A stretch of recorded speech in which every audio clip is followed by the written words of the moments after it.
সাগর হাওয়ার বুটে উঠাই দিছে।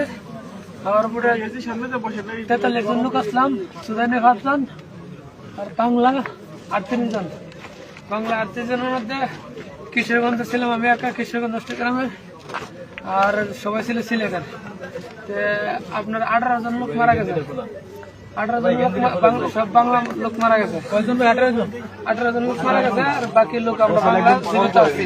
মারা যাওয়ার পর তাদের লাশ কি ফেলাই দেয় সমুদ্র ফেলাই দিয়েছে। লাশ আমরা রাখছিলাম যেদিন, লাশ পিছিয়ে গেছে লবণের পানির কারণে, লাশ পিছিয়ে গেছে। আমাদের অবস্থা দেখেন কি অবস্থা, আমাদের অবস্থা খুব খারাপ।